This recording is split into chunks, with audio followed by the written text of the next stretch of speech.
نحمده ونصلي على رسوله الكريم اما بعد فاعوذ بالله من الشيطان الرجيم بسم الله الرحمن الرحيم رب اشرح لي صدري ويسر لي امري واحلل عقدة من لساني يفقهوا قولي رب زدني علما اللهم فقهنا في الدين اللهم انا نسألك حبك وحب من يحبك والعمل الذي يبلغنا حبك اللهم انا نسألك الصحة والعفة والامانة وحسن الخلق ورضا بالقدر اللهم ارزقنا اخلاص الہی آمین.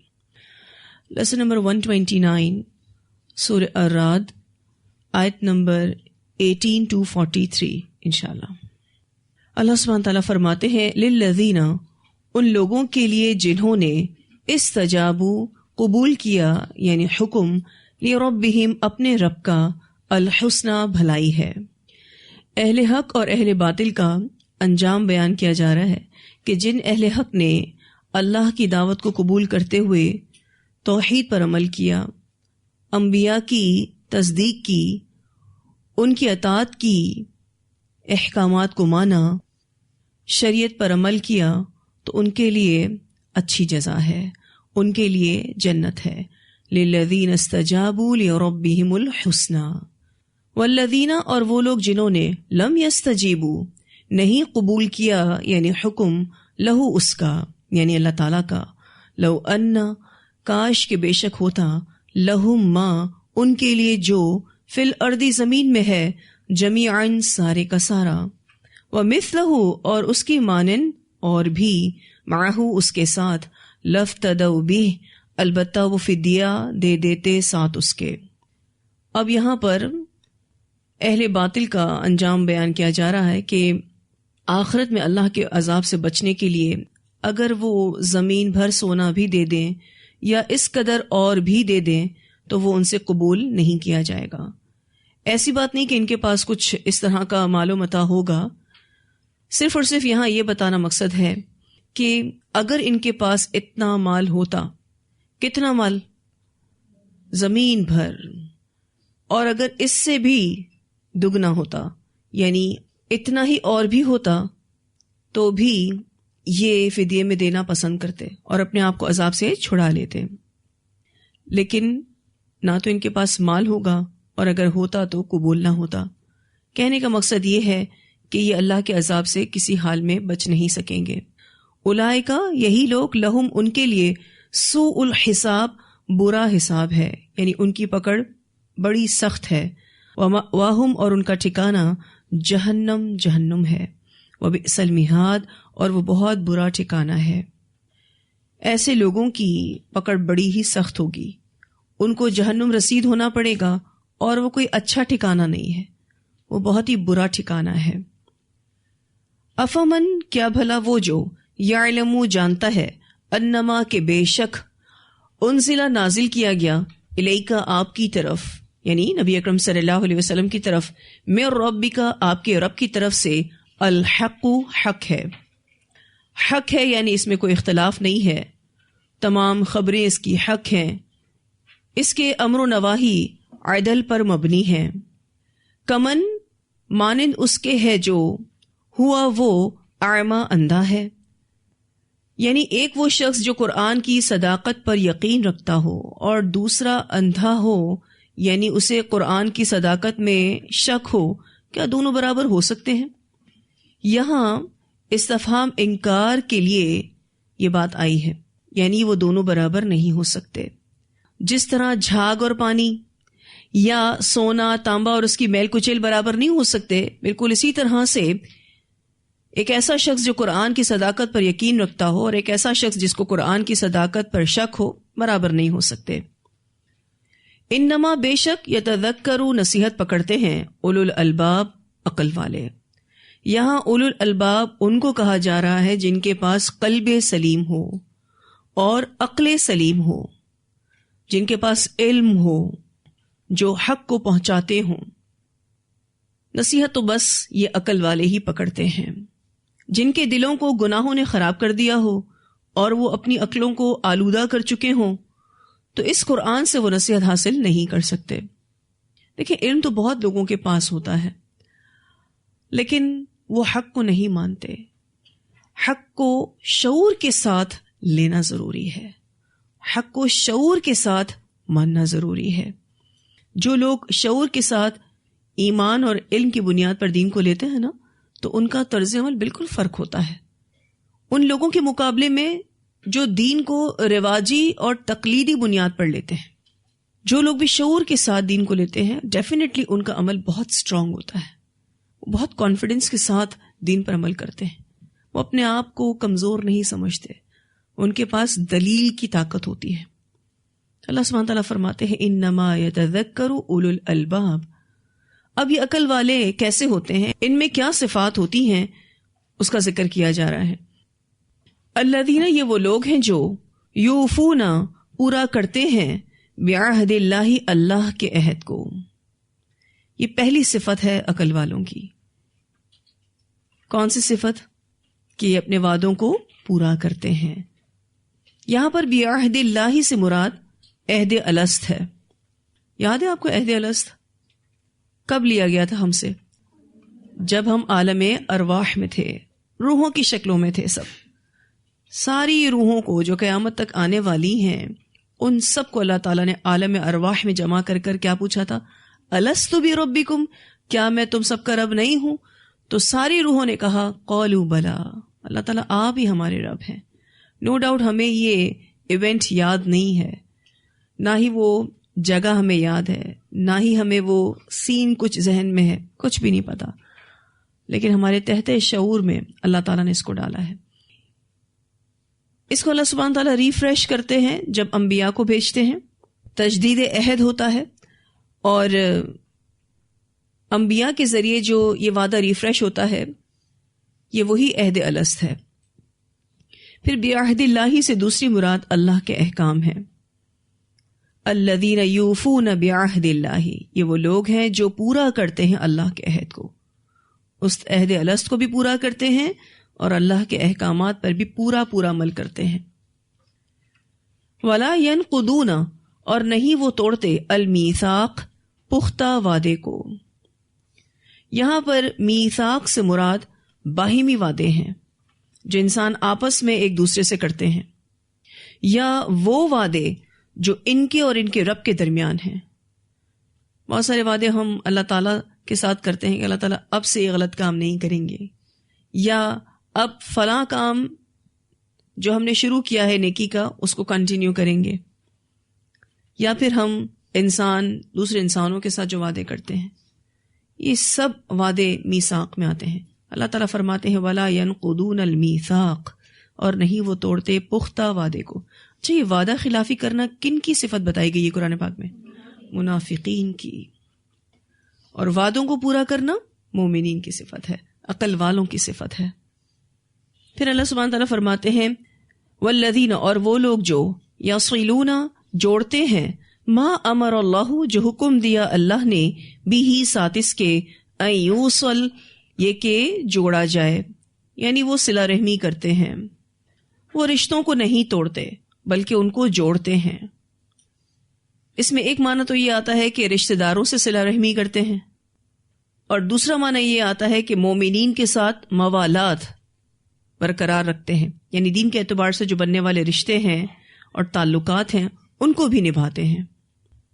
ویسے بھی ہم یہ بات پہلے پڑھ چکے ہیں کہ مومن آپس میں ایک جسم کی طرح ہے، اور انہیں ایمان اور اللہ کی محبت آپس میں جوڑتی ہے، کنیکٹ کرتی ہے. لیکن آج مسلمان ایسے نظر نہیں آتے کہ وہ ایک جسم کی طرح ہوں. آج نفرتیں زیادہ ہو گئیں، آج عداوتیں زیادہ ہو گئیں، آج ایک دوسرے سے بغض اور حسد زیادہ ہو گیا. آپ دیکھیے تو ایک دوسرے کی لیگ پولنگ میں ہی مسلمان مصروف ہے. اس وجہ سے آپ دیکھیے مسلمان کمزور ہو گئے ہیں، ان کی کوئی پاور شو نہیں ہوتی، وہ مغلوب ہو گئے ہیں. ریزن یہی ہے. حالانکہ مومنین کا آپس میں جو تعلق ہے وہ ایمان کی وجہ سے مضبوط ہوتا ہے، اللہ کی محبت ان کو جوڑتی ہے. اور جو بھی عقل والے ہیں، جو بھی مومنین ہیں، وہ صلہ رحمی کرتے ہیں. وہ اپنے جو رشتہ دار ہیں ان کے ساتھ بھی اپنے آپ کو جوڑ کے رکھتے ہیں، جو ان کے مومنین دوست ہیں ان کے ساتھ بھی وہ نبھا کرتے ہیں. تو سب کی خیر خواہی کرنی ہے. اگر آپ اپنے اندر ایمان کو محسوس کرتے ہیں تو سب کی خیر خبر رکھنی ہے، نیکی میں اور تقوی میں تعاون کرنا ہے، سپورٹ کرنا ہے۔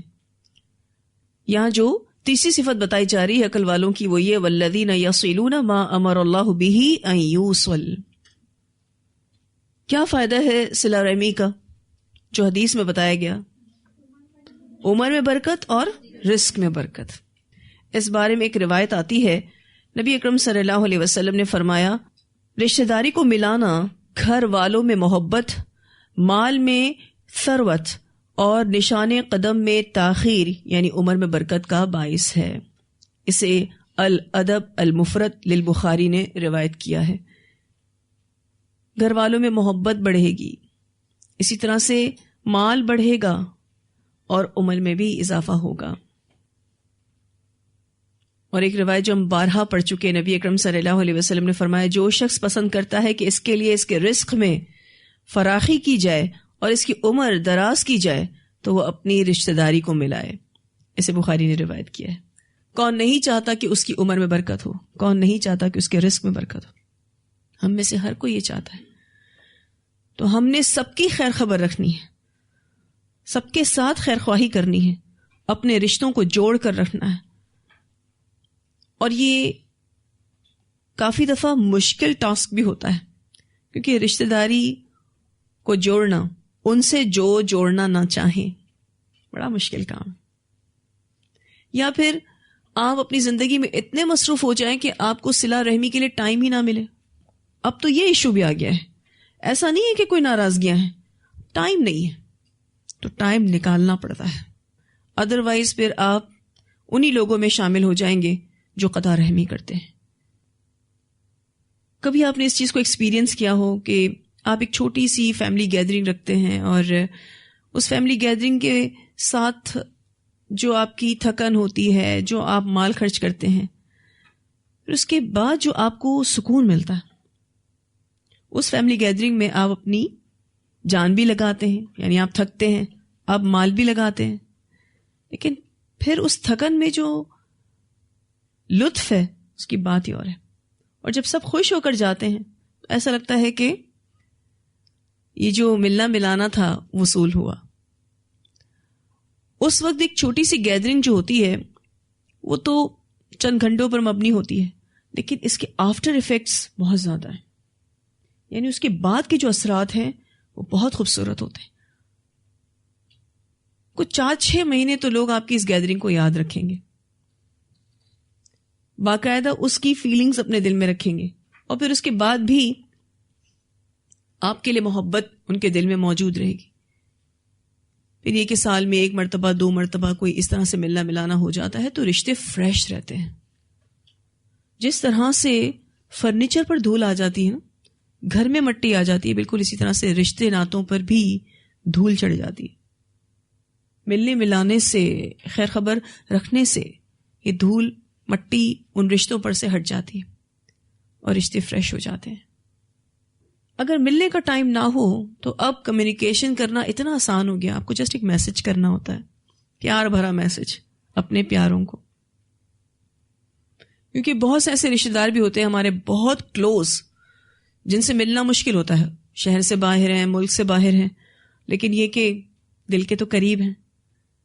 اللہ تعالیٰ نے کتنا آسان کر دیا ہے، کمیونیکیشن کے ان ذرائعوں کے ساتھ ہم ان سے کانٹیکٹ کر سکتے ہیں، ان کو اپنی فیلنگز شیئر کر سکتے ہیں۔ تو یہ جو نیک لوگ ہوتے ہیں، جو مومنین ہوتے ہیں، جو عقل والے ہوتے ہیں، صلہ رحمی کرتے ہیں، لوگوں کے ساتھ ان کا کنیکشن بہت اچھا ہوتا ہے، تبھی تو وہ دین کا کام کر سکتے ہیں، تبھی تو وہ اپنا میسج آگے پہنچا سکتے ہیں۔ وَيَخْشَوْنَ رَبَّهُمْ، اور وہ ڈرتے ہیں اپنے رب سے، یہ ان کی اگلی صفت ہے۔ ایکچولی علم ان کے اندر خشیت لاتا ہے، یہ اللہ سے صحیح معنوں میں ڈرنے والے ہوتے ہیں۔ خشیت کیسا ڈر ہے؟ جو کسی کی عظمت کی وجہ سے دل میں آئے، جو کسی کی بڑائی کی وجہ سے دل میں آئے، اللہ تعالیٰ کی عظمت کو، اس کی بڑائی کو محسوس کرتے ہیں اور اللہ سے ڈرتے ہیں۔ وَيَخَافُونَ، اور وہ ڈرتے ہیں سوء الحساب، برے حساب سے، یعنی ان کے دل میں آخرت کا ڈر ہے، کس چیز کا ڈر ہے؟ کہ کہیں سخت پکڑ نہ ہو جائے. اگر ہم سب کے اندر یہ خوف اچھے سے آ جائے تو ہم کتنے گناہوں سے بچ جائیں. آخرت میں جواب دہی کا جو ڈر ہے وہ انسان کو سیدھا رکھتا ہے. پھر اللہ سبحانہ تعالیٰ فرماتے ہیں والذین، اور وہ لوگ ہیں جنہوں نے صبر کیا ابتغاء وجہ ربہم، تلاش کرنے کے لیے اپنے رب کی رضا. اب یہاں پر صبر کا کیا معنی ہے؟ پہلا معنی تو یہ ہے کہ یہ خود کو گناہوں سے بچاتے ہیں، حرام سے بچاتے ہیں. یہ بھی صبر کی ایک قسم ہے. یعنی دین پر عمل کرنے میں جو تکلیف پہنچتی ہے اس پر صبر کرتے ہیں، اپنے آپ کو جما کر رکھتے ہیں، خود کو حرام سے بچاتے ہیں، گناہوں سے بچاتے ہیں اور نیکیوں کی طرف لے کر آتے ہیں، اللہ تعالیٰ کے احکام پر جمے رہتے ہیں. یہ بھی صبر ہے، کیونکہ دنیا میں بہت کچھ ہو رہا ہے جو غلط ہے، لیکن مومنین اس کو نہیں کرتے، وہ اپنے آپ کو اچھائی پر جما کر رکھتے ہیں. دوسرا معنی اس کا یہ ہے کہ تکلیفوں اور آزمائشوں پر صبر کرتے ہیں. یہ صبر کی دوسری قسم ہے. پھر اسی طرح سے میدان جنگ میں بھی ثابت قدم رہتے ہیں. یہ بھی صبر کی ایک قسم ہے. والذین صبروا ابتغاء وجہ ربہم، اور وہ لوگ ہیں جنہوں نے صبر کیا تلاش کرنے کے لیے اپنے رب کی رضا، اپنے اللہ کو خوش کرنے کے لیے صبر کرتے ہیں. اور یہ ٹاپ لسٹڈ کوالٹی ہے، کیونکہ جب تک ہمارے اندر صبر نہ ہو پچھلے سارے کام ہو نہیں سکتے. اللہ کی اطاعت آپ نہیں کر سکتے اگر آپ میں صبر نہیں. خواہش نفس کو قابو آپ نہیں کر سکتے اگر صبر نہیں. نافرمانی سے آپ نہیں بچ سکتے اگر صبر نہیں. ان سب چیزوں کے لیے صبر چاہیے. آپ وعدہ پورا نہیں کر سکتے جب تک کہ آپ میں صبر نہیں. اور صبر بھی کیوں کیا؟ اللہ کی رضا پانے کے لیے. ویسے وجہ کا معنی ہوتا ہے چہرہ. اب کوئی آپ کی طرف چہرہ کرے تو اس کا مطلب یہ کہ وہ آپ سے راضی ہے. تو وجہ ربہم، اپنے رب کی رضا مرادی معنی لیا گیا یہاں پر. وَأَقَامُوا الصَّلَاةَ، اور قائم کی نماز.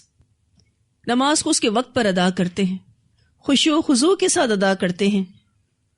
اسی طرح اعتدال ارکان کے ساتھ ادا کرتے ہیں، یعنی جو بھی رکوع سجود ہیں پراپرلی اس کو ادا کرتے ہیں. رکوع میں جاتے ہیں تو چلے ہی جاتے ہیں، سجدے میں جاتے ہیں تو چلے ہی جاتے ہیں، جلدی جلدی رکوع اور سجدہ نہیں کرتے. اور قائم کی نماز. اللہم اجعلنا منہم. اللہ تعالیٰ نماز کو ہم سب کی آنکھوں کی ٹھنڈک بنا دے. وَأَنفَقُوا، اور خرچ کیا، مما اس میں سے جو رزقناہم رزق دیا ہم نے ان کو، سرن پوشیدہ، وعلانیہ اور ظاہر. یعنی جہاں جہاں اور جب جب بھی خرچ کرنے کی ضرورت پیش آتی ہے، اپنوں پر یا غیروں پر، خفیہ طور پر یا اعلانیہ طور پر یہ خرچ کرتے ہیں.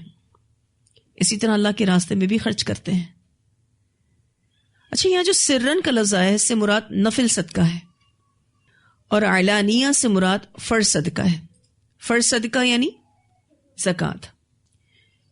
آیت کے اس حصے میں اللہ تعالیٰ نے ان لوگوں کو بھی شامل کر دیا جو صاحب نصاب نہیں ہیں، کیونکہ وہ نفل صدقہ کر سکتے ہیں، اور ان کو بھی شامل کر دیا جو صاحب نصاب ہیں، کیونکہ وہ نفل اور فرض دونوں صدقات کرتے ہیں. کتنے ایسے لوگ ہیں نا جو صاحب نصاب نہیں ہیں تو وہ نفل صدقہ تو کر سکتے ہیں. تو اللہ سبحانہ تعالیٰ نے وَأَنفَقُوا مِمَّا رَزَقْنَاهُمْ سِرًّا وَعَلَانِيَةً کہہ کر صاحب نصاب جو ہیں ان کو بھی شامل کیا، اور جو صاحب نصاب نہیں ہیں ان کو بھی شامل کیا.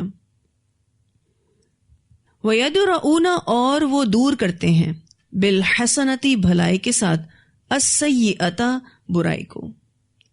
یدرؤون کا جو لفظ ہے دال اور را حمزہ سے ہے، پرے کرنا، دور ہٹانا، یہ اس کا لفظی معنی ہے. اور وہ دور کرتے ہیں بھلائی کے ساتھ برائی کو. ایک معنی تو اس کا یہ کیا گیا ہے کہ ان کے ساتھ اگر کوئی برائی سے پیش آئے تو وہ اس کا جواب اچھائی سے دیتے ہیں،